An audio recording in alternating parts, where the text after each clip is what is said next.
Good Wednesday morning, DawgNation. My name is Brandon Adams. Is the host of DawgNation Daily, the daily podcast for Georgia Bulldogs fans, presented by Marco's Pizza. Glad you're with us for the show today. A lot of fun stuff coming up. We'll check in with our newest teammate here at DawgNation, Mike Griffith, who is live at SEC Media Days, even as we speak, in downtown Atlanta. We'll talk to him about everything that Kirby Smart had to say when he made the rounds yesterday, as well as the Georgia players who were on hand for that. A Florida player has given Georgia fans a pretty nice compliment, and you don't hear me say a lot of nice things about Florida, but this is actually an example where we need to do that here today. And wait till you hear, and you'll get a chance to hear it in just a moment, but wait till you hear what former Georgia quarterback Aaron Murray has said about brand new Tennessee coach Jeremy Pruitt.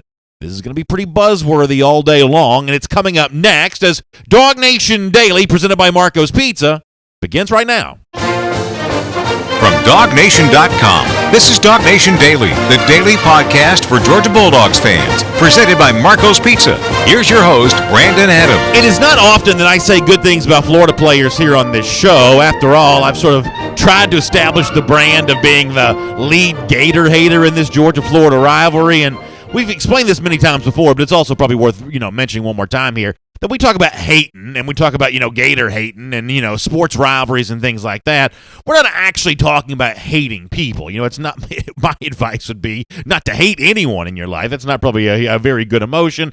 But in the realm of sports, hate is fun. In the realm of sports and the sort of, lighthearted, sort of away from the super serious stuff, because there's certainly plenty of hate in the real world. In the sports world, hate is just sort of a nice, fun, interesting distraction and rivalries are the thing that makes college football great. So here in the sort of lowercase letter world of sports hate, we talk about the fact on this show a lot that Georgia fans ought to hate Florida. It ought to be Georgia's number one rivalry, and we've said that a million times. However, every so often a Florida player might pop up and say something that you kind of admit, it's kind of hard to hate that. It's kind of hard to deny. That's sort of a cool perspective. And maybe an example of that from Florida defensive lineman C.C. Jefferson, who was a part of the Florida contingent yesterday at SEC Media Days. And he was meeting with the reporters, talking about the Georgia-Florida rivalry. And Jefferson actually gives Georgia fans a really nice compliment here. So as an attempt to, I guess, be fair and balanced here for a moment, let me let you hear a Florida player saying something about Georgia fans and the atmosphere created in Sanford Stadium that I think Georgia fans are going to have to say, you know what? That's kind of a nice thing to hear from a Florida guy there who apparently wishes his team came to Sanford Stadium a little more often than it has over the last few decades. Here is C.C. Jefferson from Florida giving Georgia and its fans a pretty cool compliment. Take a listen to this. I kind of wish we went to Georgia and played at Georgia. I wouldn't mind it, man. I wouldn't mind it. Because I ain't gonna lie, it gets lit between them hedges, man. At night I seen where they, light the cell phones up and stuff. And, man, it gets loud in there, man. And I think I wouldn't mind, going from our stadium to their stadium every year. We don't have to go to Jacksonville every year. So he says, I wouldn't mind going to their stadium. It gets lit in there. He describes the fourth quarter, the Krypton theme, where the cell phones are lighting up Sanford Stadium. I got to tell you, that's kind of a cool thing to hear from C.C. Jefferson. And as I said a moment ago, it does make hating Florida a little harder to do, at least briefly for a moment, when C.C. Jefferson's sort of throwing around compliments like that for Georgia fans. And I think that's probably an important thing to sort of start our program with here today, given the fact that SEC Media Days is going on this week in downtown Atlanta, because I think overall, some of the stuff that happens with Florida yesterday at SEC Media Days, maybe it gets mischaracterized a little bit. Maybe some of the stuff that you heard from some of the Florida players sort of initially sounds like some of the things you've heard from Florida players in the recent past, and maybe the actual truth is a little bit more complicated than that. Let me explain kind of what I'm meaning here. If you're watching on video, I wanted to show you this tweet on the screen. If you're listening, radio or podcast, I'll read it to you. Graham Hall is a good reporter that covers the Florida Gators, and the aforementioned C.C. Jefferson, we just heard some audio from there a moment ago.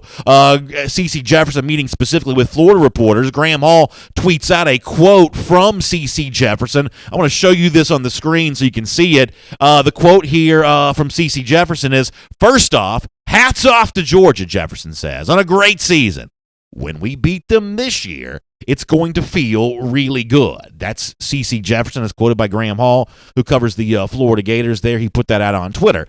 And when I first saw that tweet yesterday, and it kind of bounced around a little bit of the afternoon, I'm like, Oh, goodness. Here we go again with Florida. I even talked about this on Twitter last night. Florida sort of being a clown show a bit as of late. A lot of meritless bragging seeming to go on with the Florida Gators. This was true last year with Chauncey Gardner. I think it was true with, some of those defensive backs, going back to what they said about Tennessee during the 2016 season. There's just a lot of sort of, like I said, meritless bragging going on with Florida as of late. C.C. Jefferson sounds like he's kind of in that group there with that quote. And even some of the stuff that DawgNation gathered, there's a way of sort of hearing that makes it sound like, is Florida, who I think is Georgia's biggest rival, is Florida just really this delusional? For instance, here's a little more of C.C. Jefferson saying that he thought the game 42-7 that Georgia blew out Florida a year ago, he thought it was closer than maybe the final score indicated. Here's Jefferson on that. Oh, most definitely, because if you look back a year before, then that's the same backfield, some of the same O-linemen, so same defense, so yeah, I would say that we are that close, and that score doesn't determine, that who's the better team. So that's C.C. Jefferson thoughts on that. He's one of the leaders for the Florida defense. One of the leaders for the Florida offense is the left tackle Martez Ivey, and Martez Ivey echoed some similar thoughts that the Florida-Georgia rivalry, or as we say here, the Georgia-Florida rivalry is really, really important, and he thinks that there's a chance that Florida kind of gets back in this thing and makes it much closer in 2018. Here's Martez Ivey on that. Since the 3 years I've been here, I feel like that was like the most intense game I felt like we was ever going to play. Just see how Florida always ran the ball on Georgia as coming in as a freshman. Just seeing how physical it was. Seeing all the trash talk. I remember the hit when Brandon Spikes put on that running back. I believe that's how I knew. I was like, oh, this is going to be the most intense game I play in my life, and I was trying to prepare myself for it and just understand get out there, what's going to happen under the power, the trash talk that's going to happen. That's getting way closer than what the scoreboard put out last year. I think the hidden meaning from what Martez Ivey's trying to say there is that he hopes that intensity returns here in 2018, because I think it's safe to say that from the perspective of most Georgia fans, that intensity was really missing from the 2017 game. Florida barely put up a fight in a 42-7 final. You heard Martez Ivey on that. You heard C.C. Jefferson on that same subject. Maybe a slightly more realistic assessment coming from the Florida linebacker David Reese, who seems to have maybe a little more accurate memory of how the game actually played out. Here's David Reese. They came to play. They had an older team that, all came back for the 5th year, and they had a great squad last year, and they went far. They had 2 of the best running backs probably in college football. That game just, we let that one slip away. Yeah, you really can't find fault with what David Reese says there. That's a pretty accurate assessment of the game, because overall, the game was not closer than the score indicated. And, as sort of proof of this, I remember what Todd McShay tweeted back during the spring. McShay's the ESPN NFL draft analyst. He's got no ties to the SEC, no ties to Georgia, no ties to Florida. I think we talked about this at the time. You may remember this from Todd McShay. If you're watching, I'll show this to you on the screen. He says, studying the Florida-Georgia tape, the first 3 quarters of this game is one of the biggest, he uses a different word, I'll say rear-end kickings, I can remember. Sony, Chubb, etc. are running wild in this game. So that's an example of what a neutral observer thought about the Georgia-Florida game, that it was a complete and total drubbing, a rear-end kicking the way that Todd McShay describes that. And, a lot of what you sort of see on social media from Florida players yesterday makes it sound like they are delusional in that regard. I think the actual truth, though, is probably a little more complicated than that. For instance, let me go back to C.C. Jefferson here for a moment,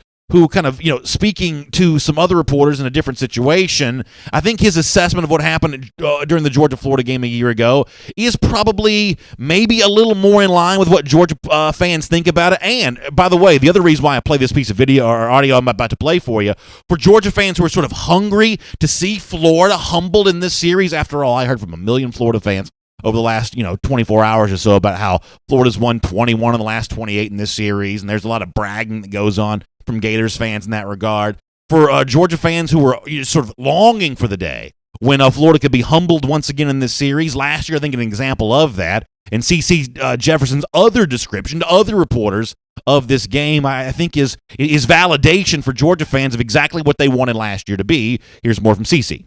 My teammates pick on me all the time because, when we played Georgia, the point spread was 14.5. But they made us shirts that said Florida Gators 14.5, ... And I still wear that shirt till this day. And my teammates always like, man, throw that crap away, burn that crap. And I'm like, man, it's a constant reminder every day, that I never want to feel like this again. I never want my teammates to feel like that again, because if you go back and look at that Georgia game, man, it's just they scored 21 points in the first 3 drives, and it just happened so fast.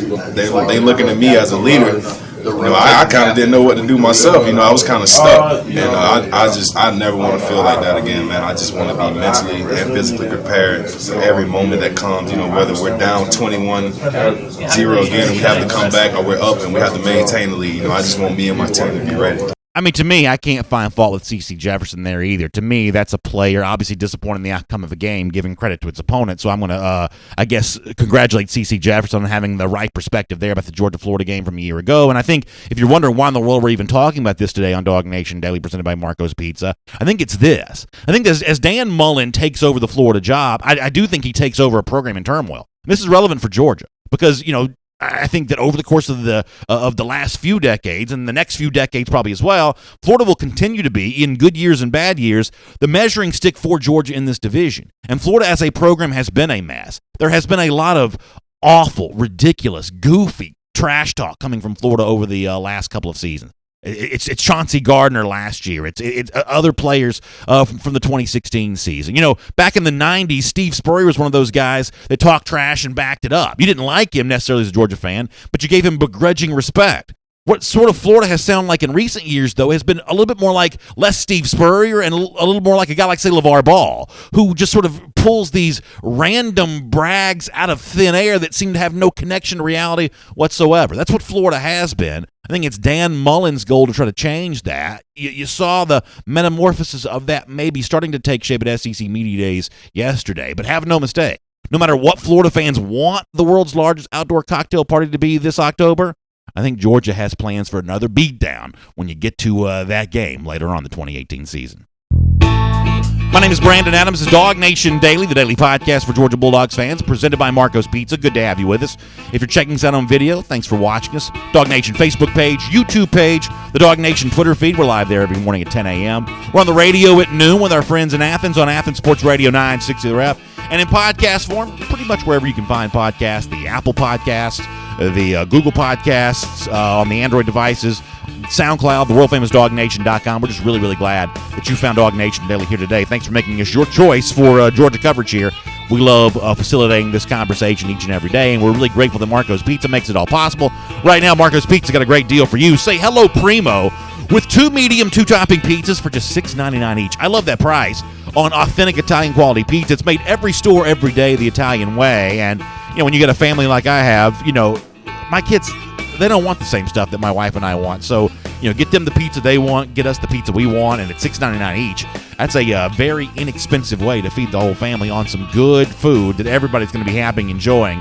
Anytime that I tell the kids that we've got Marco's Pizza on the way, they're always really excited about that. So go to Marcos.com to find the Marco's nearest you. We'll check in with Mike Griffith here in a moment from SEC Media Days. He continues DawgNation's coverage from downtown Atlanta. Should be some pretty interesting stuff coming up on today's show. But speaking of interesting, let me transition actually to something else that happened at SEC Media Days this week. You know that one of the real stories in the SEC is how Jeremy Pruitt's going to do in his first year at Tennessee. And Aaron Murray, the former Georgia quarterback, the CBS Sports analyst now, a friend of DawgNation Daily, he's been on with us before, speaking to 102.5 The Game in Nashville. That's a sports radio station from up there in Tennessee. He made no bones about speaking to some Tennessee fans who are listening in on that he thinks that Jeremy Pruitt, the brand new Tennessee coach, is going to have a very tough time making the transition from coordinator to head coach, and he didn't mince words about it. Listen to the former Georgia quarterback here from Nashville Sports Radio. First off,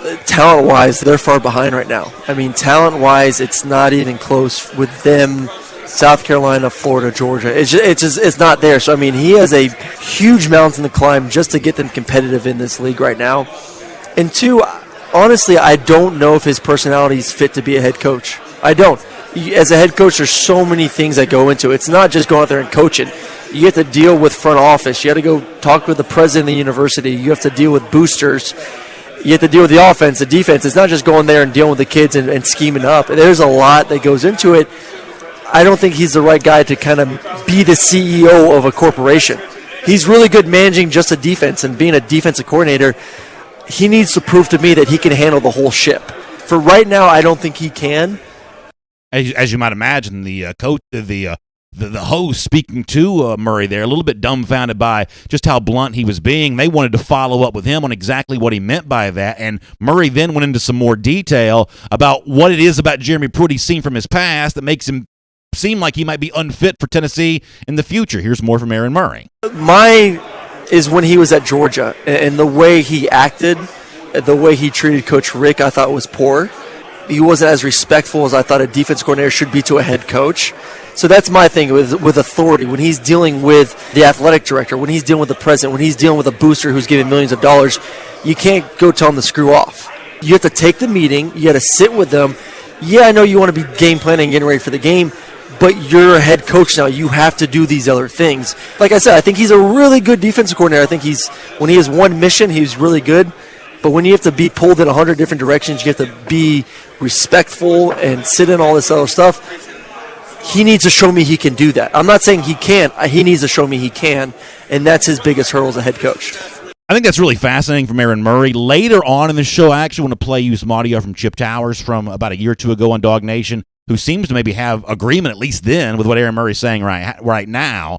Here's what I'll say about the Jeremy Pruitt era at Georgia, though. Murray says disrespectful to Mark Richt. I wasn't in the room. I can't say that for sure. But I do believe that Pruitt at the time, when he was defensive coordinator here in 2014, 2015, brought a degree of toughness that Georgia really needed. And Kirby Smart's obviously taken that to a different level since taking the job in 2016. But the meager success that Georgia had in those 2 years that Pruitt was here, I don't think he would have even enjoyed that had he not been here. He changed a lot of things for the better of the Georgia program. So I sort of look back on the Pruitt years here fondly, even if his relationship with Mark Richt wasn't as well and good as some people hope it would be. It's good to have you with us here today on DawgNation Daily, presented by Marco's Pizza. As promised, let's talk to Mike Griffith right now. From Athens and across the SEC or wherever the recruiting trail may lead, here's a DawgNation.com insider. Nobody's had better coverage of SEC Media Days all week long than our buddy Mike Griffith from DawgNation, including on Tuesday when Georgia made its turn there. Kirby Smart leading some Georgia players in the room there that day. And Mike, first of all, good morning. Thanks for being with us on the program today. Hope you're doing well. Yeah, hey, BA. Good to talk to you. And I want to go back to what Kirby Smart discussed yesterday. And obviously a lot of the questions in all the various rooms were about the quarterback situation. And there was a word in particular that I read, quote from Kirby Smart, one of your pieces up at DawgNation.com, where he talked about the way that Justin Fields is getting acclimated as being the number 2 quarterback. And he used the word quickly. And that word jumped out to me because when you listen to the overall tone from Kirby Smart yesterday and all the things that he said about Justin Fields, obviously there's a level of confidence that seemingly Smart projects about Justin Fields because of apparently how quickly he did get acclimated to college life. There was nothing from what you heard from Kirby Smart on Tuesday that makes you think that in any way he thinks there's a chance that Justin Fields is overwhelmed by stepping onto a stage as a college quarterback. I believe that Jake Fromm is still Georgia's starter. I believe he'll remain the starter for the entirety of the year. But what sounded to me yesterday, Mike, was Kirby Smart pretty confident in his backup quarterback. Yeah, really, Kirby Smart confident with his team. You know, likes the work they put in the offseason, talked about the competition at all the positions, mentioned that they weren't going to get complacent, not running from expectations. You know, Brandon, a lot of these coaches, they try to avoid the elephant in the room. They try to avoid talking about it. They don't want to acknowledge it. And I really thought Kirby's approach yesterday fit well. I mean, he really embraced the pressure. He embraced the expectations. He went right at the questions about player personnel, whether it was Demetrius Robertson, how he felt about him transferring in, or D'Angelo Gibbs being back practicing with the team. I mean, I thought Kirby really stepped up his game, and it's my understanding he was the only coach that went through Radio Row. I mean, he didn't have to do that, but I think Kirby Smart, as a former Bulldog player, recognizes just what a special time this is for Georgia football fans and wants to take advantage of where Georgia's at in the collegiate football landscape. Yeah, I mean, Kirby Smart, Mike, has always kind of come across to me as a coach who's sort of comfortable in his own skin. I do think that much like his mentor, Nick Saban, there's some calculation to some of the things that Kirby Smart says, but calculations I don't think should be confused with worried. I don't think that Kirby Smart's very worried about projecting himself at this stage of his career. I don't think he's too worried about how he's going to come across. I think that it sounds like you feel the same way, that in a league that sort of cultivates celebrity coaches, Smart may be on his way to being one, and certainly he feels like he's one of the big guys in the room as he walks around that hallway there at both the College Football Hall of Fame and I guess to a certain extent the Omni Hotel too, right? Well, I think a team really kind of feeds off their head coach, and the feeling I got from the Georgia players yesterday was confident but not cocky. There was definitely a difference between how they represented themselves and how the Florida Gators talk. It's like almost as if the old Florida's back now. Now, the old Florida also was winning championships. This Florida is talking smack after a 4-7 season, and what I thought was a 42-7 blowout. I guess I must have missed something there because the Florida players I talked to all said it was definitely or most definitely closer than the scoreboard indicated. Yeah, we played some of that audio from earlier, and you did a great job capturing that for DawgNation. I hope a lot of people saw the video that you put up there, DawgNation. I actually want to talk to you about that coming up in just a moment. I thought that was pretty fascinating. Let me squeeze in a couple more things on what Kirby Smart had to say before we get to the Florida stuff, which we kind of led off with here today. Demetrius Robertson was one of those issues, the Cal transfer, the former five-star guy. Kirby Smart didn't do a lot of politicking, I didn't think, on Demetrius Robertson's behalf. What do you think the strategy behind that was? He's obviously excited about having Robertson. He's sort of free to talk about him a bit here. But what do you think the strategy was behind Kirby Smart sort of going hands off with the NCAA, essentially saying we don't know what the NCAA is going to do, and sort of acting like this was sort of an issue between D-Rob and the NCAA? What was the strategy behind that in your mind? The same way you'd play a referee. I mean, you're not going to gain any points by openly politicking or trying to bully the NCAA. I mean, the facts kind of speak for themselves. I mean, here's a kid that only played 2 games last season and had surgery. If you don't let him play immediately, he's essentially missing 2 full seasons in a row, almost completely 2 full seasons.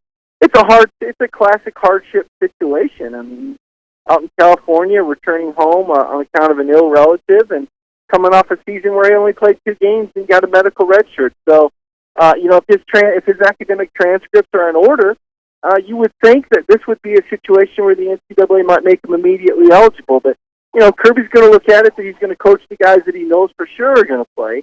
And if Demetrius gets the eligibility, gets the hardship waiver from the NCAA, then he jumps in the receivers room and competes. But until then, it's not like Kirby's desperate, and it would be unfair to the guys that are eligible that pick Georgia right out of the gate for Kirby to make too much of a deal out of this. Yeah, I think it's an interesting point. Chip Towers was with us on Monday, and I have great respect for his opinion on this subject. One of the things that he says is D-Rob being eligible in 2018 is a much bigger deal for Georgia than if he's not eligible until 2019. And while I understand where Chip's coming from on that, clearly it would be more significant.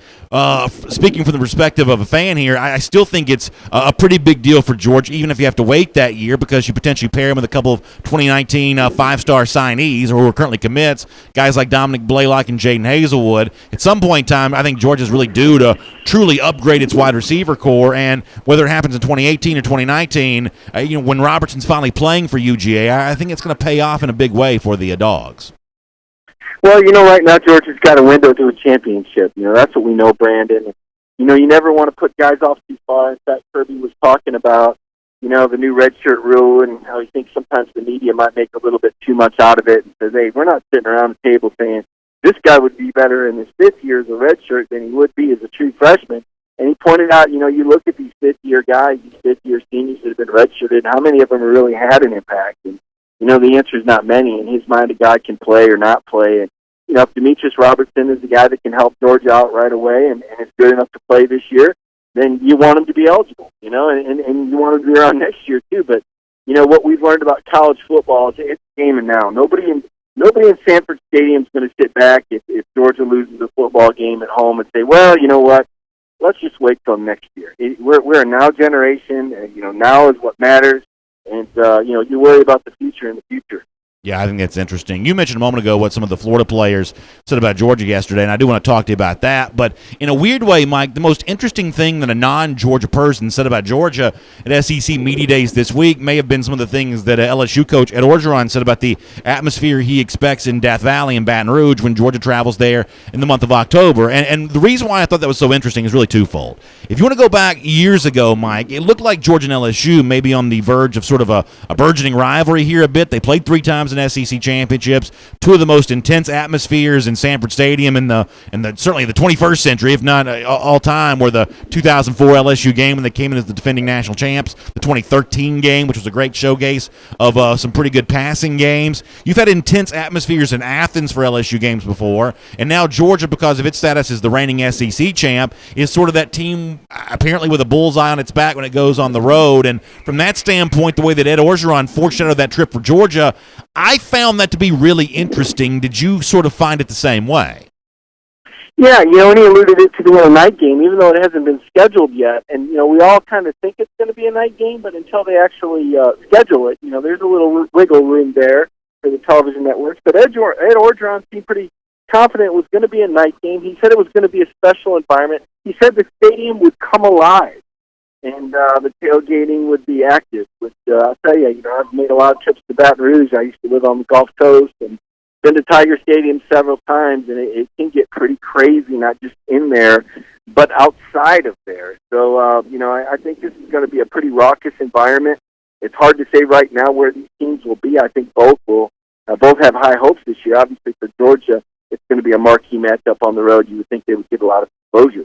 So you were with the Florida players yesterday. You got an interesting piece up at DawgNation.com, some video of them and their thoughts on what happened in the Georgia-Florida game a year ago. And I guess my overall thoughts on this, Mike, are a little bit complicated. On the one hand, certainly over the last few years, I have seen a lot of what I think is empty rhetoric from Florida. Some of that was Chauncey Gardner a year ago. Some of that was, Wilson and Tabor going into the Tennessee game of 2016. It just sort of feels like the kind of meritless bragging in comparison to the true swagger that the Steve Spurrier era Florida teams had in the 90s. Yesterday I saw a guy in C.C. Jefferson who's maybe doing his part to try to change that, although clearly, he still, I guess, was quoted as saying some things yesterday. Overall, what was your take on how the Florida players currently view the rivalry they have with Georgia?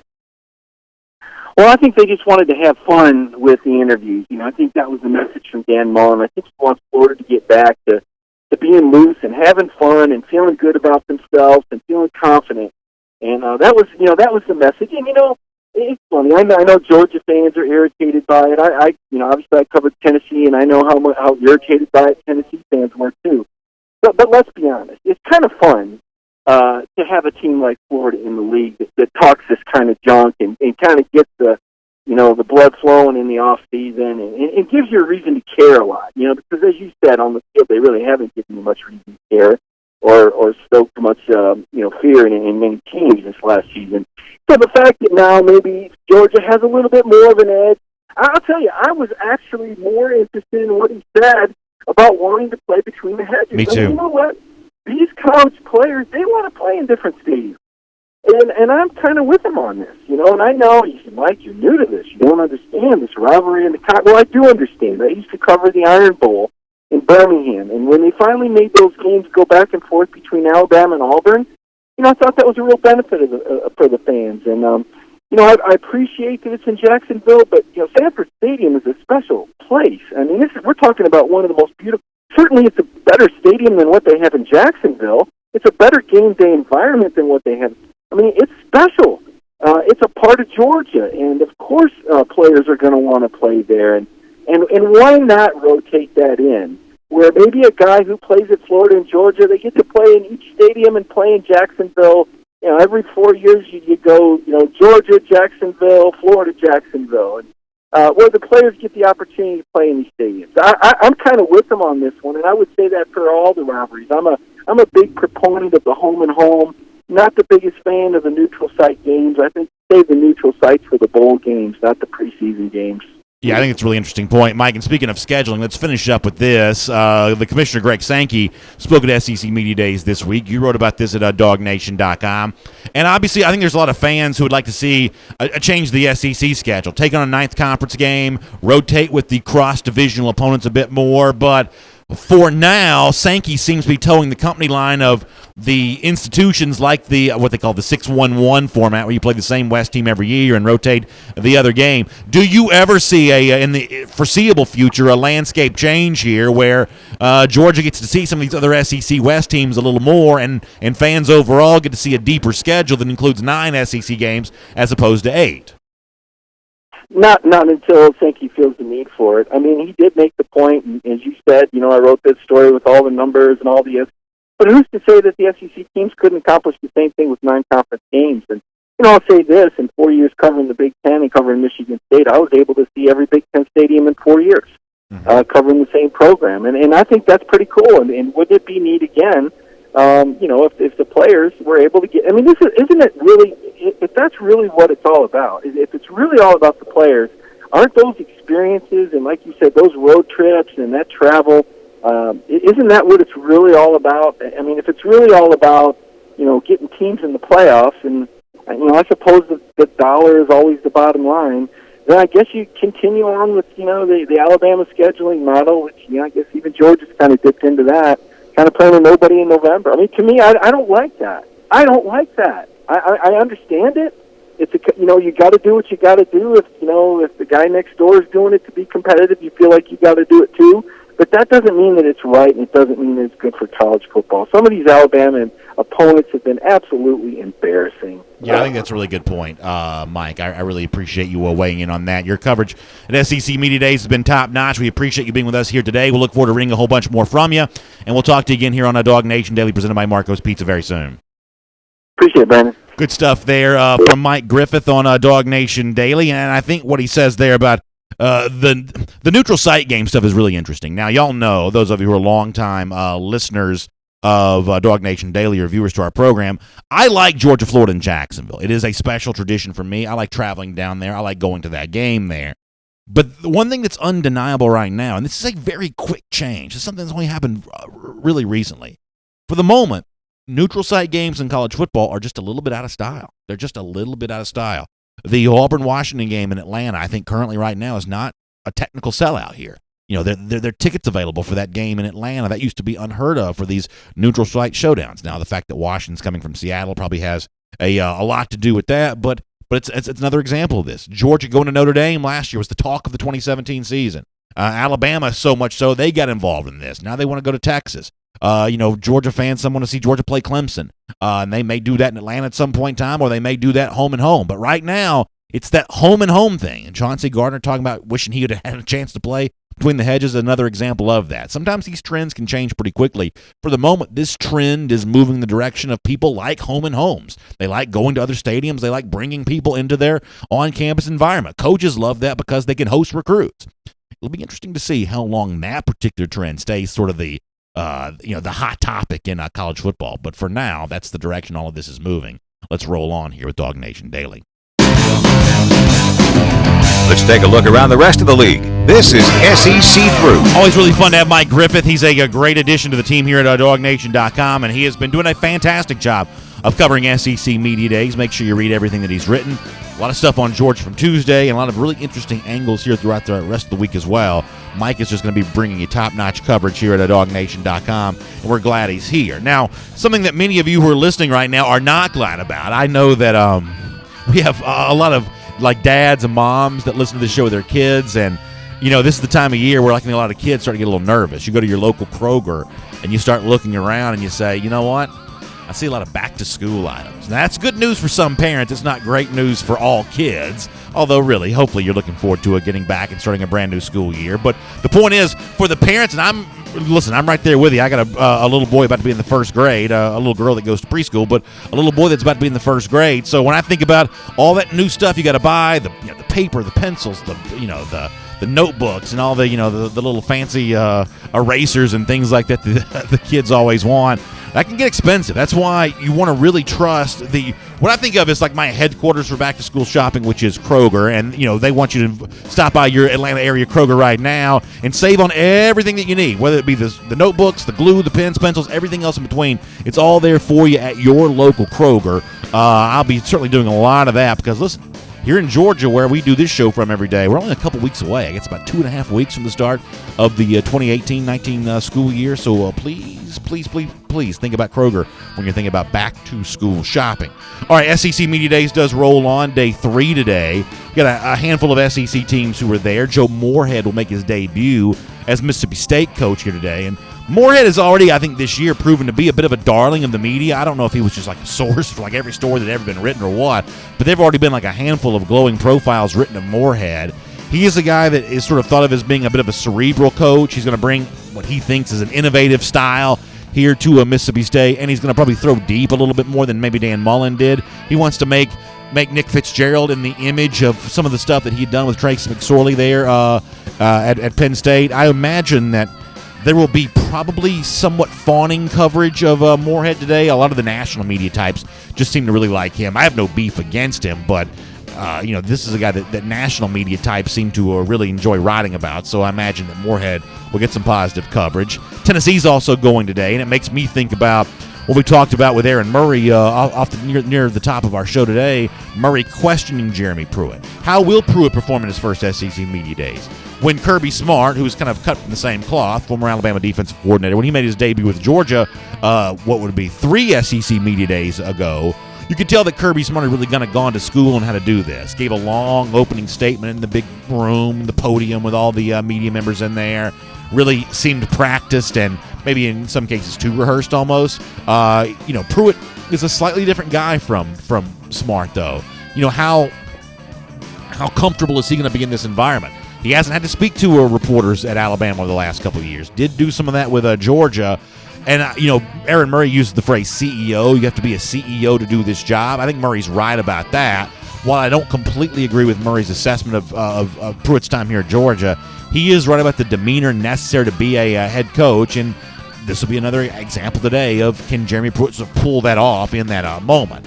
Alabama also goes to a day with Nick Saban on hand there, and there'll no doubt be a huge contingent following the Crimson Tide. A lot of questions on Tua Tagovailoa and Jalen Hurts almost for sure, and, it almost becomes the issue of how well can Saban avoid saying nothing, because, he's had transfer issues on both sides of this. Tua has threatened that. Jalen Hurts' dad has threatened that. Can Saban thread the needle here so that he completely avoids all controversy on that?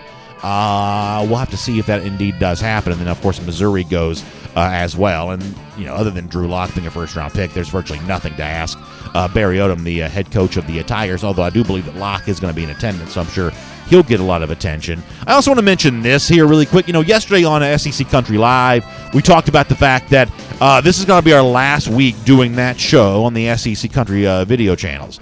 Now, we invited people who like the show to check us out on our YouTube page and our podcast feed. And many of you who listen to the DawgNation Daily podcast also listen to the SEC Country Live podcast. And I really appreciate that. I'm really grateful for your support on that show. And, when SEC Country made the announcement to shut down, we always knew there was a chance that show would be put at risk. And we were lucky to be able to fight for the show as long as we did. But listen, in some respects, change is inevitable. And this change for SEC Country Live is inevitable. At least it's turned out to be that way now. But here's the one thing I want you to know here on DawgNation Daily, presented by Marco's Pizza.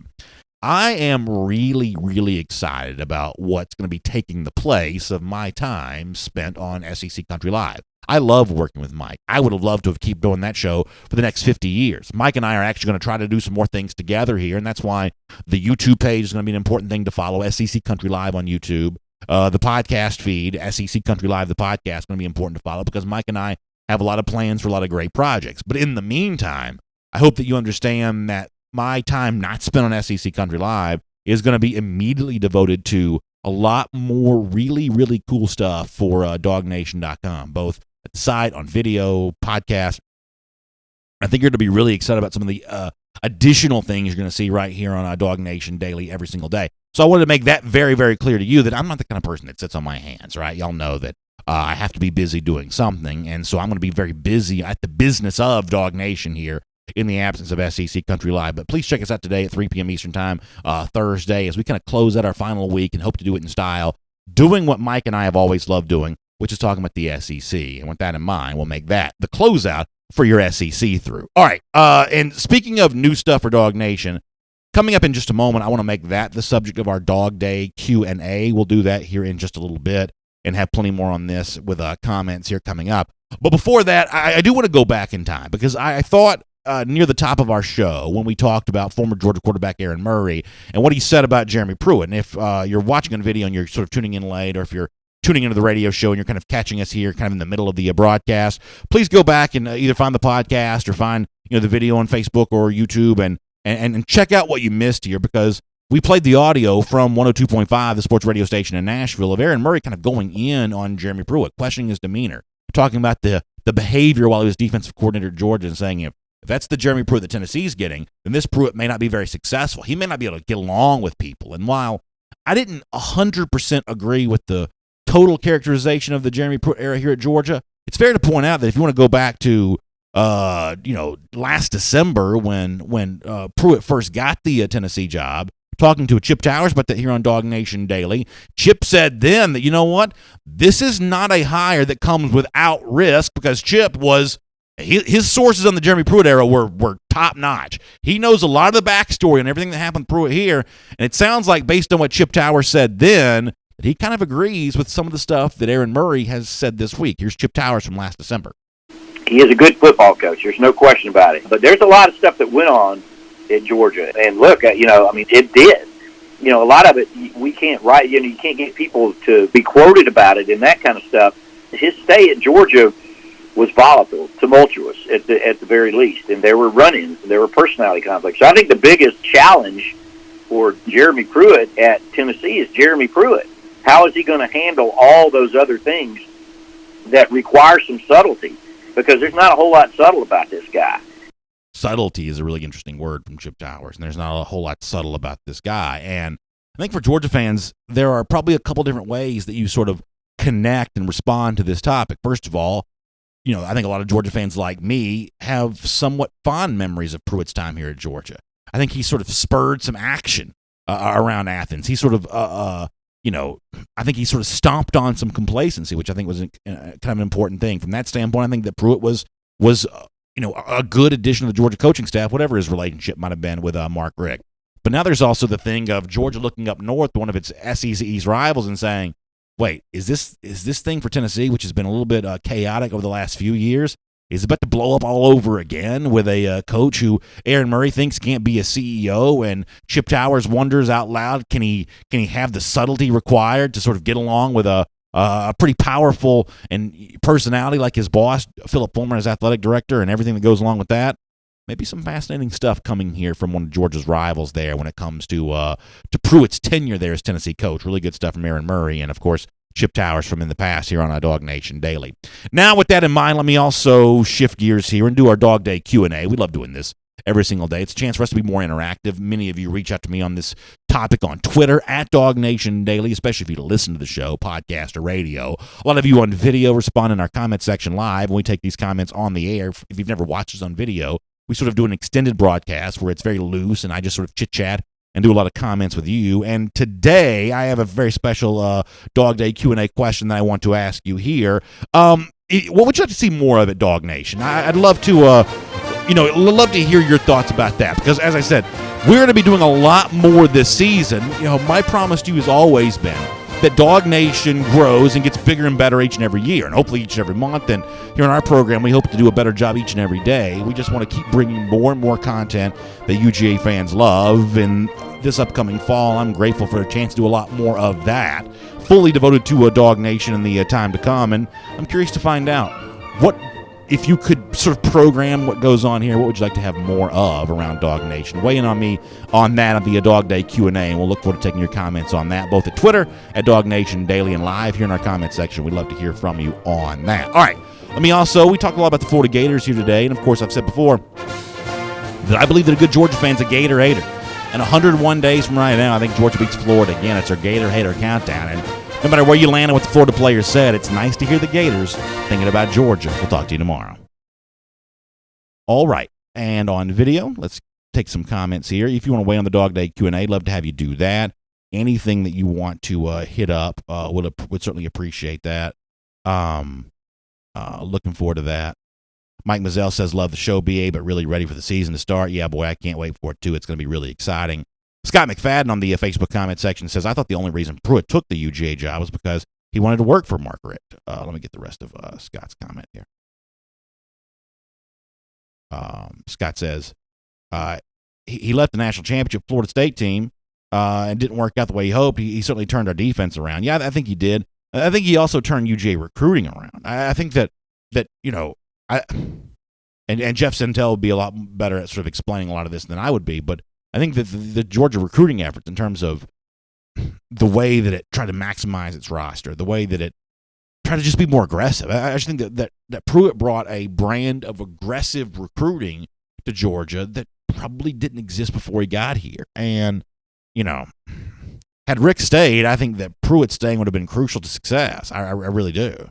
By the way, along our DawgNation, our Dog Day Q&A, Billy Borland's got a really interesting idea. He says, how about more on-air interviews with ex-players? We're lucky enough to get a chance to do a lot of those here on the program, and that's Billy saying that he'd like to have more of those. I think that that'd be great. Alaric Lundquist reminding us that Aaron Murray and Jeremy Pruitt weren't at Georgia at the same time. Pruitt doesn't get through 2014. Murray's last year at Georgia was 2013. Sounds like Murray's leaning on some sources he had from inside that locker room after he was left. Easy Brown says in terms of what he wants more of, he wants more DawgNation invasions, including one to Death Valley. And Easy, I hope to be able to tell you more about that coming up. Obviously, there have been plenty of meetings going on that. I can't confirm nor deny anything as of yet, but obviously we're working on that. Charles Kaiser says, please bring back Before the Hedges. Yeah, a lot more video recruiting content from Jeff Sentell is coming up. Sandy Puckett says, love the show, listen every day, run a business, very seldom get the opportunity to post. Sandy, it's really nice of you to reach out to us and weigh in. And even if you can't watch the show live, and by the way, I know that many of you who are going to be watching this after I've recorded it live, I certainly appreciate you. It's kind of cool to kind of have you guys out there. Let me finish my point here, and then I'll get the tweet you see on the screen. So for many of you can't watch the show live, and I certainly appreciate you weighing in on that. And even if you have to sort of check it out on demand because you're busy working, we certainly appreciate you doing that. All right, I am being told there's a tweet I need to take a look at here. Let me see that one more time on the screen, and I will read this. This is David Ubin. I don't know David, but Jeremy Pruitt, apparently quoting Aaron Murray here, says, 15 years ago, I was a kindergarten teacher. Now I'm the head coach at Tennessee. You probably don't make the ascension without knowing how to treat people. That's kind of a fair response by Jeremy Pruitt. Probably a question he had to be asked, given the nature of, how Aaron Murray's initial comments are going to be sort of met with the media. And good job getting that on the air here today. The reporter quoting Jeremy Pruitt's response on that. Pretty interesting stuff. Pretty interesting. Raj Hampton says, has Kirby spoken at SEC Media Days yet? Yeah, Kirby went on Tuesday. We had some of that for you yesterday. We'll have a lot more of that throughout the rest of the week here at DawgNation Daily. You can also check out DawgNation.com, Raj, for a lot of the comments and quotes from Kirby Smart and the Georgia players. Christoph Himmelsbach says, Pruitt's like a George Patton. I like this comparison. Useful when a bull in a china shop is needed, but not head coach material. Yeah, I mean, I don't think that's an incorrect analogy. I mean, it may be proven incorrect over the course of time, but questioning Kirby Smart's, questioning Jeremy Pruitt's demeanor, that's, I think, fair to do right now. And Jeremy Pruitt says he went from being a kindergarten teacher to the head coach of Tennessee. You don't get that way with knowing how to treat people. I mean, there are no shortage of people from Georgia that didn't think he treated everybody well. Now, you can take Pruitt's side on some of that if you want to, and in some cases, maybe on some of those issues, maybe I kind of do, but there's no doubt that Pruitt has not earned universal praise on his rise to the top here. Mike Mazzell says the boss is out, so he's able to watch the show as much as he wants to. Mike, what's good to have you here. Jay Wise says when you have the guest, this is a response to the DawgNation Q&A, and this is a really good idea, that when you have Jeff and Mike on the show, get them to respond to questions live, the way that we take Facebook comments, have them respond to them as well. And Jay, I can tell you that, a lot of that kind of stuff, I believe, is coming in terms of our new content that we're going to be rolling out here very soon. And I think you're going to be really happy about that. If you want more chance to interact with them, I think you're going to get a chance to do that. I think we've got some really good ideas for how we'll be able to do that, and I appreciate you weighing in on that topic. Let me pop over to YouTube here for a moment. Always love checking on our friends over at YouTube.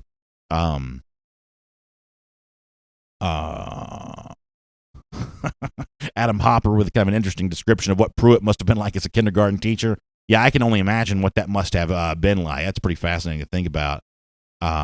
Travis Nunley saying that this is a grudge from Murray about the way that the Richt era ended. It's not hard to imagine in this sort of like square off between Pruitt and Richt, Murray probably would have responded to Richt, sort of sided with Richt on that. That's probably not hard to imagine. BA's daddy bringing back Daily. We haven't seen Daily in the comment section in a while. It's kind of cool to see BA's daddy bring that back to the table. Appreciate that, BAD. Al Clemens said I had to get a new license plate here in Gainesville. I have a Georgia frame and someone spray painted it black. Al, I'm very sorry to hear that, but we appreciate you checking in from enemy territory every single day. New level of recruiting on YouTube in terms of what he'd like to see more of around DawgNation. He says, how about you, meaning me, cut down on your wild tangents? That is certainly fair criticism on New Level. I appreciate that. George says, on behalf of Gator Nation, I apologize. That's nice. George, apparently a Florida fan, checking in here. DSGB27 says, Pruitt was a jerk to Richt. And maybe he was. There's certainly plenty of people who think that he was. Adam Hopper says a blackout game is coming this season. A lot of Georgia fans want to see more of that. Over here, Alan Verboncic says, as an answer to our Dog Day Q&A of what he wants to see more of, a Gator hater countdown clock. At some point in time, I do think there's some real estate right here that we need to do something with. And maybe a Gator hater clock is kind of a cool thing to sort of put right here. I don't quite know how that would work, but I think that at some point in time, this space right here, we got to find a way to do something with. Like, I love our screen right here, but this is sort of some open space. Maybe we can kind of put some stuff, there for that.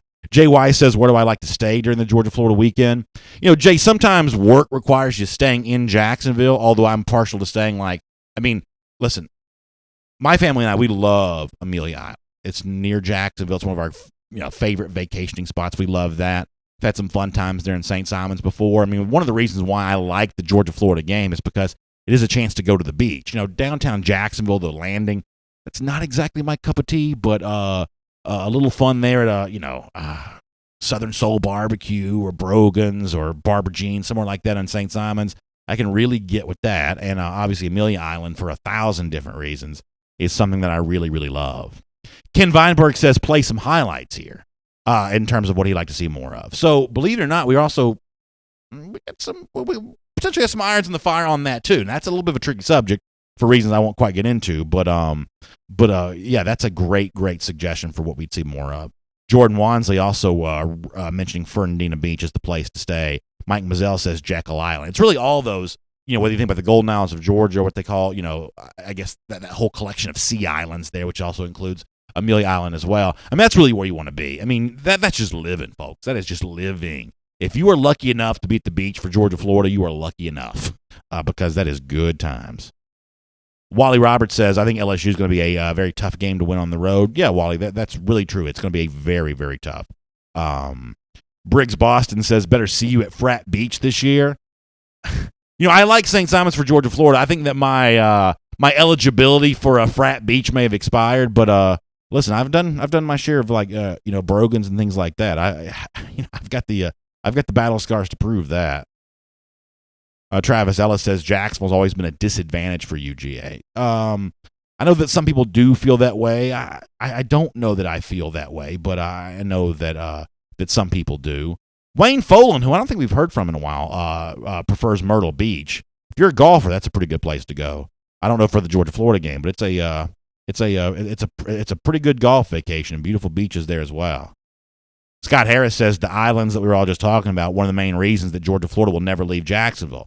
Scott, I can speak for my own self. I'm not, an expert in the business beat there, but for my own self, it's the main reason why I don't want Georgia Florida to leave Jacksonville. If the game was in, some other city like Tampa or somewhere like that, I don't think I'd feel the same way. I just love those beaches. I love St. Simons. I don't get to go there quite as much. We go to Amelia Island every year. I just love it there. And I love playing a football game close to there. Ken Feinberg says it'd be nice to go play them in the swamp and hang half 100. He's obviously referencing a revenge opportunity from what happened in 1995, and I don't think that Ken's wrong about that.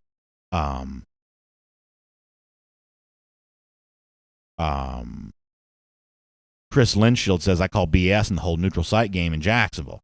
We're giving way too much money to Jacksonville, bring that game home. So you're right. I mean, obviously, Georgia fans, and listen, y'all know Georgia fans. I mean, they pump money into these economies. I mean, Chicago's the third largest city in America, and Georgia fans were noticeable in that city the week of the Notre Dame game, the weekend of the Notre Dame game. I mean, there were, Chicago Cubs fans still talk about the way that Wrigley Field got taken over by Georgia fans. So Georgia fans, I mean, they will pump some money into your economy. And the commenter there says it's too much. How about you bring that money back to Athens? Here's my point, though, and sounds like a lot of you agree. Georgia fans may be pumping money into the Jacksonville economy, but they're getting something of value in return, which is a really fun weekend. For me, if you can go down there and stay at the beach, and by the way, I don't get to do that anymore. I mean, listen, I wish my life allowed for me to kind of go out and hang out at the beach. I got to work too much. It's sort of hard to find, the place you need to do a DawgNation daily if you're there on St. Simons or Amelia Island sometimes. But for those of you that can do that, you're getting pretty good return on your money. Yeah, it costs money. You're pumping money in the economy, but the trade-off is it's a vacation in October, and who wouldn't want that? It'd be a little bit different if you're playing in Birmingham or Charlotte, somewhere like that. J.C. Howell says, I think a rotation would work. I know that was one of Mark Richt's initial ideas. Let me go back over to YouTube here. Adam Hopper says recruiting in Florida is helped by playing that game there. And Adam, you may be right about that, but here's the one thing though that, and I'm just speculating here. If Kirby Smart was here, he'd probably slap me on the back of the head for trying to speculate about his thoughts. But here's what I have a sneaking suspicion about.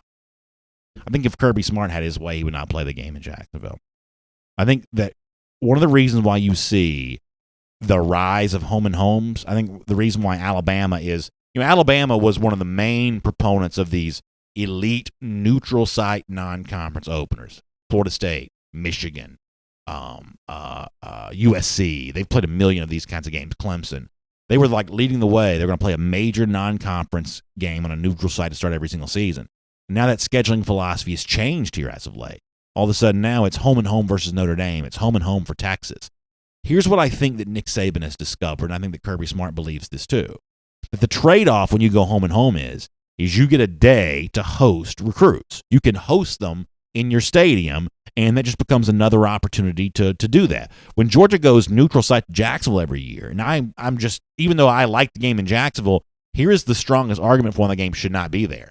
That's every other year that you lose a chance to host recruits. Now, you replace it with another home game. The home game you replace it with is typically, UMass, as opposed to, the atmosphere that would be created for a Georgia-Florida game. And that's just a sunk opportunity. That's a lost chance to go out there and recruit in that environment. Even if you could host recruits for the Georgia-Florida game, you wouldn't want to, because it's on campus that sells. You sell recruits on the atmosphere on your campus and how pretty Athens looks in the fall. That's what wins you over. And so I think if Kirby Smart were here and if he were, sworn to honesty, I believe that's what his answer would be, although I might be wrong for assuming on that. Zach Stuckey, speaking of Florida, who we talked a lot about today, says if Florida maintains where they are in the pecking order, they're going to be fighting Tennessee for third or fourth in the East. Yeah, I don't think, and this is not me just sort of playing the hits here, I don't think that Florida or Tennessee, either one, are very good. I really don't. And I think that there's a lot of wishful thinking on the part of the media. I think that there's this subconscious issue in the SEC media right now of people are afraid the league's going to be boring, that Alabama's going to run away with West and Georgia's going to run away with the East, and we're going to know halfway through October that it's just simply a showdown between these two teams come December, and that may very well be what happens here. But there is a wishful thinking on the part of the media, not bias against Georgia, just bias against status quo, bias against boredom, that hopefully there'll be some sort of mystery sort of plugged into what happens with this league. And if I was, covering or a fan of a Georgia team, I guess I'd probably be right there with it, hoping that something other than rubber stamping the outcome could happen. It's one of the reasons why I watch way less NBA than I used to. Years ago, I was a huge NBA fan. I didn't watch, 3 hours of NBA basketball this year because everybody knows what's going to happen. The Warriors are going to win the NBA title. LeBron goes to LA. The same thing's going to happen. Again, there's no reason to watch the league, at least for me. I think a lot of media that cover the league are worried about Georgia, Alabama becoming just as much of a rubber stamp in this league. All right, I got to go. We are late. Let me do a couple quick comments. We'll get out of here. DSGB27 says Georgia will get its revenge on Alabama this year. From your lips to God's ears, say a lot of Georgia fans on that, DS. Andrew Kelly says it's pretty bad that I sit here and think Kentucky could be second or third in the East. Yeah, you may be right about that. Shannon Burgess, by the way, an LSU fan, one of our SEC Country Live friends checking in today. Y'all be nice to Shannon here. He is a great, great commenter. Y'all welcome into the program. He says he, right there with me on the NBA, doesn't watch it as much anymore because of the predetermined outcomes. Y'all say hello to Shannon. He's a really good guy. Keith Fold says, how about this, BA, for the Georgia-Florida game? Ben's 1 year, the beach the next. Yeah, I don't mind that at all. That could be a lot of fun, too. There's something kind of cool about seeing Georgia play in Mercedes-Benz Stadium. We saw it twice this past year. A very different result one time compared to the other. But that big ring around that stadium, and I guess now the retractable roof's about to open up. I mean, listen, that is for those of you that don't live in Atlanta or don't get downtown very much, just even seeing Mercedes-Benz Stadium, it is shocking how big that thing is. I mean, it's almost intimidating how big it is. It's hard to believe that a man-made structure could be that big. Seeing Georgia in the Benz is pretty cool. Pretty cool. Winfred Steinspring reminding us of something very important, that Jacksonville still has the largest Georgia Bulldog club. And not only that, they also have the coolest hats, too. Have you seen that Jacksonville Georgia Bulldog Club hat? Onward Reserve has also, I guess, made a replica of these. It's like the old Georgia, face logo biting a gator. I love that logo more than I love life itself. I just think that's the coolest thing in the world. I think it's the Jacksonville Bulldog Club who started that. So really, really good stuff. All right. Fantastic time today. Really appreciate that. Apologize to my friends who helped me stay on the air for staying a little too late today. But we will see you for our sort of finales here of the next 2 days on SEC Country Live at 3 p.m. If you've ever watched the show, we'd love to have you kind of watch it with us here the next couple of days, just so we can kind of go out on the high note that we want to go out on. Plus, subscribe to SEC Country Live on YouTube and the podcast, especially for those of you who want to kind of keep up with what Mike Johnson has going on. Now, Mike's still going to be with us on DawgNation Daily a lot. I just think that Mike's a great analyst, and we're going to celebrate sort of our time together on SEC Country Live, and I'm going to lean on him for his knowledge about the SEC because I just think he's a really good analyst on that. So he'll be with us a lot, but subscribe to SEC Country Live on YouTube and on our podcast so you can kind of keep up with his next venture. And by the way, we hope to be able to talk in the very near future about some things that he and I are doing together. So we'll do that. We'll have our podcast up here at the world-famous DawgNation.com and all the other podcast channels very soon. And then tomorrow morning at 10 a.m. for another episode of DawgNation Daily Live. Y'all have a great, great day, and we'll look forward to seeing you tomorrow.